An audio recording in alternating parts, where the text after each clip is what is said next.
பல்வேறு சட்டமன்ற உறுப்பினர்கள், பல்வேறு சமூக அமைப்புகள் அனைவரும் முதலமைச்சரை சந்தித்து பல்வேறு கோரிக்கைகளை வலியுறுத்தினார்கள். அந்த அடிப்படையிலே முதலமைச்சர் அவர்கள் அந்த இறந்த குடும்பத்திற்கு 20 லட்சம் ரூபாய் நிவாரணமாக அறிவித்திருக்கின்றார்கள். மேலும் அந்த குற்ற செயலில் ஈடுபட்ட அத்தனை பேருக்கும் கடுமையான தண்டனைகள் வழங்குவதற்கான அனைத்து நடவடிக்கைகளும் இந்த அரசாங்கம் தொடர்ந்து எடுக்கும். அது மட்டும் இல்லாமல் நம்முடைய புதுவை மாநிலத்தில் சட்டம் ஒழுங்கு, போதைப்பொருள் தடுப்பு இப்படி போன்ற பல்வேறு நடவடிக்கைகளை மேலும் தீவிரப்படுத்துவதற்கான நடவடிக்கைகளை இந்த அரசாங்கம் தொடர்ந்து எடுக்கும்.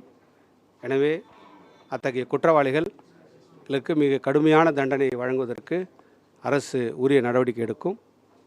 இன்றைக்கு முதலமைச்சர் அவர்கள் அவருடைய குடும்பத்திற்கு 20 லட்சம் ரூபாய் நிவாரண நிதியாக அறிவித்திருக்கிறார்.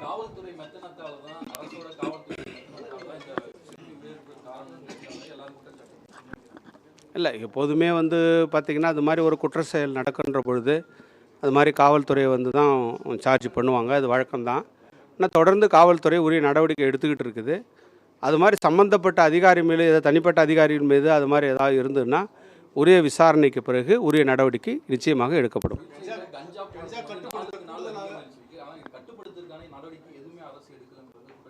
யார் அது மாதிரி சொல்கிறது ஒரு தவறான குற்றச்சாட்டு. ஏன்னா அது மாதிரி ஒரு சிலது அரசியல் உள்நோக்கத்தோடு அது மாதிரி வேணால் அவங்க சொல்லலாமே தவிர, தொடர்ந்து பல்வேறு நடவடிக்கை இந்த அரசாங்கம் எடுத்திருக்குது. இந்த அரசாங்கம் வந்த பிறகு எவ்வளோ பேரை கஞ்சா கடத்துறவங்கள பிடிச்சிருக்குது, நிறைய பேர் அரெஸ்ட் பண்ணியிருக்கிறோம். மற்ற மாநிலத்தில் இருக்கிற அந்த குற்றவாளிகள் கூட அந்த மாநிலத்திலே சென்று நாங்கள் நிறைய பேரை அரெஸ்ட் பண்ணியிருக்கிறோம். நிறையா கஞ்சா பழக்கத்தெல்லாம் நம்ம கட்டுக்குள்ளே கொண்டு வந்திருக்கிறோம். இருந்தாலும் அது தொடர்ந்து மற்ற மாநிலங்கள்லேருந்து நம்முடைய மாநிலத்திற்கு பரவக்கூடிய சூழ்நிலை தொடர்ந்து இருந்துகிட்டு இருக்குது. இருந்தாலும் அதை தொடர்ந்து கண்காணிக்கிறதுக்கான அனைத்து நடவடிக்கையும் எடுத்துகிட்டு இருக்கிறோம். அது மாதிரி ஏதாவது சொல்கிறாங்கன்னா அது அரசியல் உள்நோக்கத்தோடு ஒரு சிலவங்க களங்கம் கற்பித்துக்காக சொல்லுவாங்க. அது மாதிரி எதுவுமே இல்லை. நடவடிக்கை எடுக்கப்பட்டிருக்குது.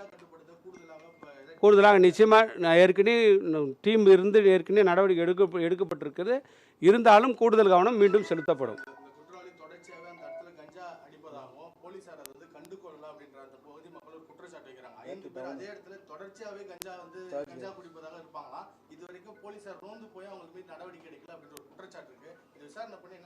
நிச்சயமாக விசாரணை பண்ணி அது உரிய நடவடிக்கை நிச்சயமாக இந்த அரசாங்கம் எடுக்கும்.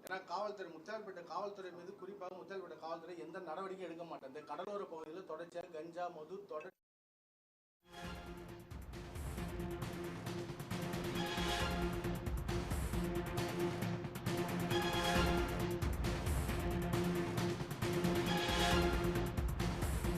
புதுச்சேரி சிறுமி கொலை வழக்கில் தற்போது புதுச்சேரி முதலமைச்சர் அவர்கள் 20 லட்சம் ரூபாய் நிவாரணம் தருவதாக தெரிவித்திருக்கிறார். இது தொடர்பான கூடுதல் விவரங்களை நமது செய்தியாளர் மகாராஜ பாண்டி இணைந்திருக்கிறார். மகாராஜ பாண்டி, முழு விவரங்களை பதிவு செய்யலாம். நிச்சயமாக கடந்த 2ஆம் தேதி புதுச்சேரி சோழன் நகரை சேர்ந்த 9 வயது சிறுமி தனது வீட்டு அருகே இருக்கும் காவாயில் 4 நாட்களுக்கு பிறகு கண்டெடுக்கப்பட்டார். இது தொடர்பாக முத்தியால்பேட்டை போலீசார் வழக்கு பதிவு செய்து விசாரணை நடத்தியிருக்கும் போது அந்த பகுதியை சேர்ந்த 19 வயது வாலிபர் கருணாஸ், 59 வயது முதியவர் விவேகானந்தன் ஆகியோர் பெண்ணை கடத்தி சென்று, அதாவது சிறுமியை கடத்தி சென்று பாலியல் முயற்சி செய்ய முயன்ற போது கொலை செய்யப்பட்டு இருப்பது தெரிய வந்தது. இதையடுத்து கைது செய்யப்பட்ட 2 பேருக்கும் கடுமையான தண்டனை வழங்க வேண்டும் அல்லது குற்றவாளிகளை எங்களிடம் ஒப்படைங்கள் என்று கூறி சோழநகர் மக்கள் புதுச்சேரியில் 2வது நாளாக இன்றும் சாலை மறியல் போராட்டத்தில் ஈடுபட்டு வரார்கள்.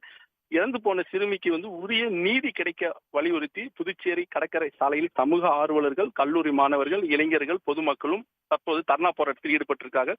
இது மட்டும் இல்லாமல் அனைத்து இந்திய இளைஞர் பெருமன்றத்தை சேர்ந்த நிர்வாகிகளும் முத்தியால்பேட்டை பகுதியில் தொடர்ச்சியாக மறியல் போராட்டத்தில் ஈடுபட்டிருக்கிறார்கள்.